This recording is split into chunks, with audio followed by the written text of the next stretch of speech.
You already know what the fuck going on, man. King Slime, your favorite slime, RastaaSlimeyy and all that. And I am here about to do another fire ass interview with Rasta and Friends. Back up on my shit, okay then. I got all this blood on my hand. A lot of niggas slime, but ain't this. Little nigga, but I move big. This year is super packing. Got a special guest with me, my homie, Jaguar Perry.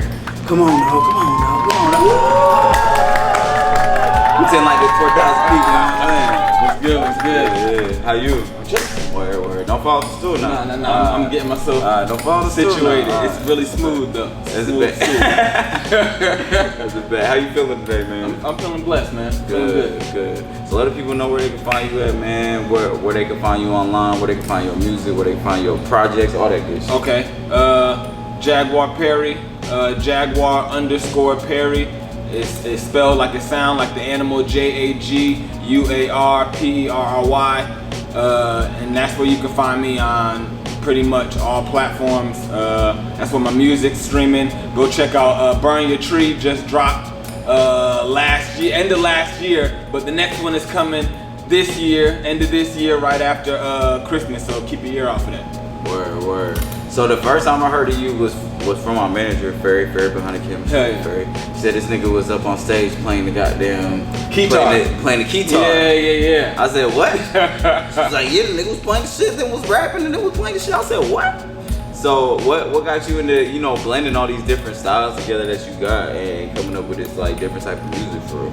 Well, really, like I went to when I was like early in my musical journey, I had a homeboy who was actually younger than me, only like 2 years, but he was really into like, you know, punk and like rock, and he had played with bands, he had toured, like, you know, done little makeshift tours already, and so we went to we all got in the car on some rando shit and drove all the way to South by Southwest one year. And I saw this duet. It was a singer and a bassist, and they had this crazy ass. They shared a pedal board. It was this crazy ass pedal board, and she was like stepping on pedals and changing her voice and looping her voice. Okay. And he was like making beats on the fly, like all from the. That sounds great. You don't remember the name? Nah, man. That sounds crazy. This was years. I mean, but everybody there, man, like. It was one of the crazy experiences, hands down the crazy experience I ever had. Like, we got in the car, I had met this dude like maybe 2 months before. He hit me up and was like, yo, we're about to drive to Texas. Like, I didn't even know how far it was. Like, it was 18 hours. Just on some let's go shit. Yeah. Damn, 18 hours. Woo. Yeah, like we're total I mean, I slept most of the way, I'm not even gonna lie, but. Not you slept in the car with strangers, you bold niggas. You different. Yo. I would've been in that motherfucker alert.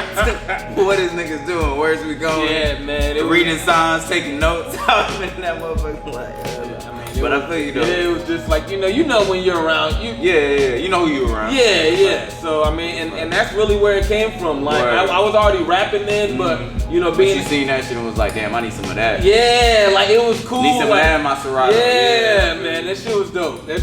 Like it was almost like doing science. Like, like, you know, like on so you taught yourself how to play that shit? Well, yeah, I mean, you know, from making beats and shit, like, it's you know, like the same thing. I actually did take piano lessons for like a week. I just went and did like a little, just to learn like chords and like and a little workshop. And a few drills that I still do. To like, you know, keep my hands dexterous and to learn the chords. But that was pretty much it. That and then just making beats. That's fire. Hell yeah. That's fire. That's definitely some shit to make niggas stand out, because I don't think anybody else is playing that shit in rap. I mean, but cats have been, I mean, like in jazz and stuff. You know, you'll see there's a dude out here, shouts out to what is it? Not Sax Love Money. I think it is Sax Love Money, but either way, he sometimes he plays his sax, but he has like a fucking can I curse on this? Yeah. Okay. Yo, he has like I'm sure I'm up to like 18 curse words. Okay. It's your interview, nigga. So he had like a fucking, it's like a synthesizer, but like the shit that he was holding in his mouth. But he was playing saying his own words. Oh damn. Yeah, man, there's some cats out here doing some crazy shit. Like that sounds nuts. Yeah, and it's like he's not even singing. He's really just like making a noise. He's talking, but like the way he can. What the fuck? Nah, bro. I gotta see that. Yeah, shit. you got it, man. You catch some of these cats coming out of Central, man. Like that jazz program, or just cats in the jazz scene in general. Like the younger, yeah, like trying to take it there. Yeah, and I feel like hip hop needs a lot more integration into those fields. It does. Because I mean that's where it started from anyway. So you kind of go back. You gotta go back to the source to get a little more. Yeah, yo. And bring it back. You know what I'm saying? Be like, add this. Yeah. You gotta hit the well again. Yeah. That's a fact. It's like finding a new season and type shit. Right. Like damn, this shit was good before, but did you add a little? Right. Oh no. You gotta go back to grandma. Like I had this recipe forever. What the fuck am I missing? What am I? Yo. Yeah. It's like you gotta scrape the lemon at the end. Oh shit, the lemon. And now the niggas, look, the next thing you in an interview like, yo, so where did you get the scraping? Like, yo, bruh, niggas been scraping lemons like shit since back in the 60s, dog. You know what I'm saying? So yeah, that's how it be though. Yeah. That's how it be.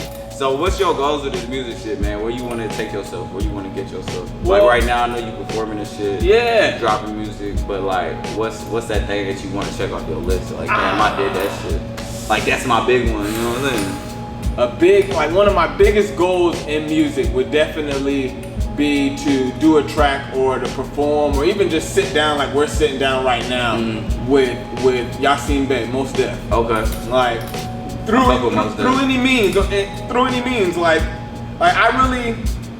I utilize all the pillars of hip hop. I think, like like it's the rapping, it's the music, it's the movement. I mean, even now there's a lot of like teaching going on in it. So I just kind of like it raised me. It's something it's my culture. Period. So whatever I do, there's gonna be an element of hip hop in it, or I'm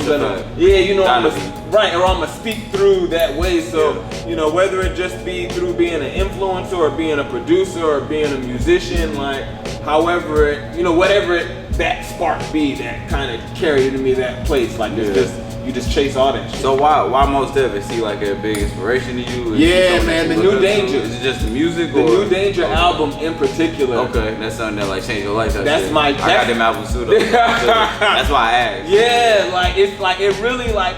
It don't even matter what you do after that shit. It's like, this is my album, nigga. This shit changed my life, nigga. I don't even give a fuck. Yo, the rest of this shit could be trash, nigga, but that one album.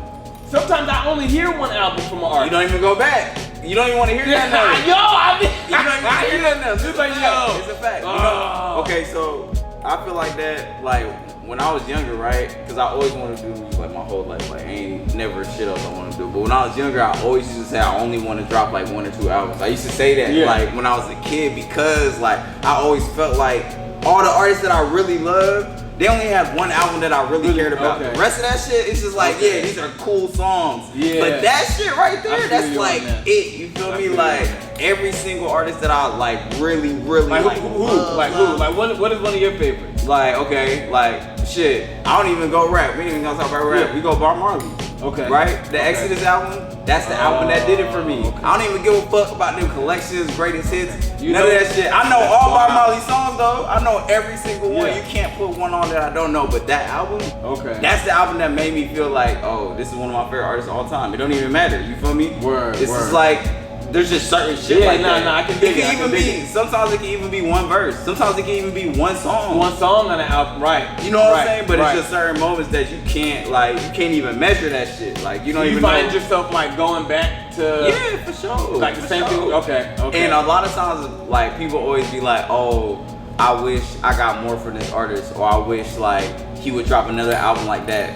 But one, that's impossible. You know what I'm saying? You ain't gonna do that shit again. And then 2, it's like you didn't get more because that's all you needed. Right. Like sometimes that's all you needed. Like sometimes you just needed one album from that artist. Like Lauryn Hill, that's an artist that like people are always like, oh, she should have dropped another. No, the fuck she should. Well, I mean, she couldn't have. There's no way. But she was already, a lot of litigation. Like who knows though? Had that. I mean, it happened how it happened, so it couldn't happen any other way. Bro, if Lauryn Hill dropped another album today, she would ruin her legacy. Now. She'll ruin her legacy. Now. But I think then though she could have ruined it too. Cause what album did she drop after that? The Unplugged shit. That wasn't even a real album. Yeah, she couldn't even step out and be like, "Yo, I'm dropping another album." Cause the bar was motherfucking in Uranus. That shit was up there, bro. And legal shit. Like, I mean that too, yeah. But the thing is, okay, like one, I've been in the music industry for a long time. I mean, corporate side, and artist side. Yeah. If you really want to put out some music, you'll put that shit out. Yeah. And deal with the consequences. If it's really that deep, if it's really on some like, nigga, I got some shit that I'm really trying to get off, you put that shit out. True. And be like, yo, I'll get sued later, whatever the fuck. You feel me? On some real artist shit. Yeah, you're right. There's stories like that of niggas that like don't clear this album, put that shit out. Right. And then be like, damn, alright, now I gotta pay $2 million. Oh fucking well, but this shit is out. Yeah. You know what I'm saying? True. But hey, this is here there. We going off for the tangent. I don't even mean to do that. but so you got music out. What are we expecting coming soon for Jaguar Perry? What can we expect? What should we be on the lookout for? Like I said, Burn Your Tree 2. That's gonna be something that I'm just gonna start working on like every year. That I know that's gonna be something that I drop. Like I drop sporadically throughout the year. So you just check out my Instagram or check out my my Spotify. Anywhere where you're streaming, and I'll occasionally drop shit. I really like to perform more, so you follow me on Instagram, Jaguar_Perry. You can find out where. I'll be forgetting about dropping music. I'm trying to perform. Yo, performing is like, to me, like that's really like the music be for the fans, like or the listeners.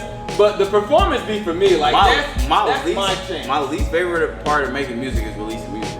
Yeah. My favorite part is recording and performing. I don't even be liking to record. Oh, you bugging. I love recording. I love recording. I do that shit I like coming up with it. I love sitting there. But that's part of recording. But then like. So you like writing the song but not recording. Yeah. You weird. Yo, like I love the whole process of like.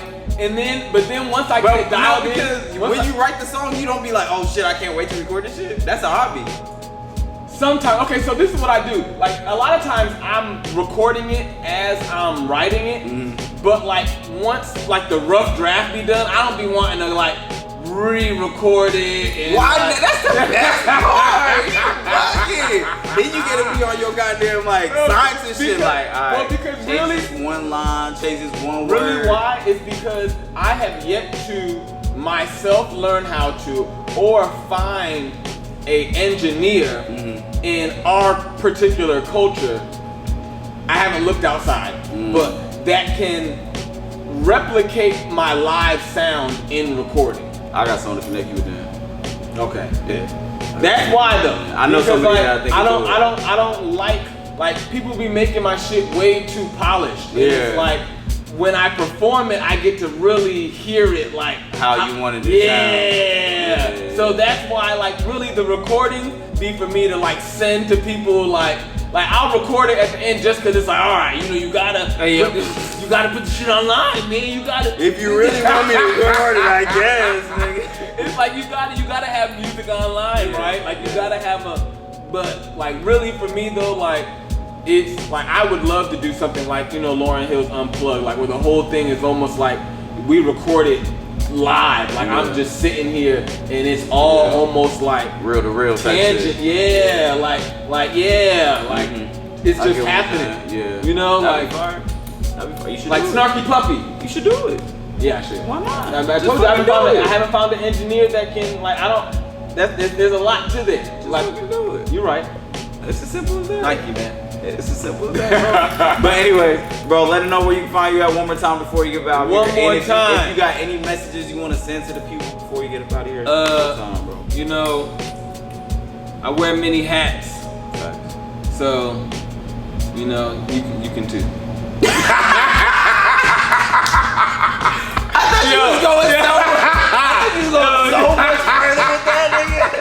I thought this was about to be like, I wear so many hats, and it's like, even though it's a lot, like I thought, that nigga said, you can too. That's it. Yo, King Loser, King Cooper, man. I'm here with RASTAA, the Slimeyest, man. It's Jaguar Perry, Jaguar QCMC, the Black Jeremy Risk, fucking freelance superhero. Yeah, nigga making up his own AKs right now. Go ahead. No. Those are legitimate. You can find all those in somewhere, shape, or form. Catch the catalog, man. Wow. That's a fact.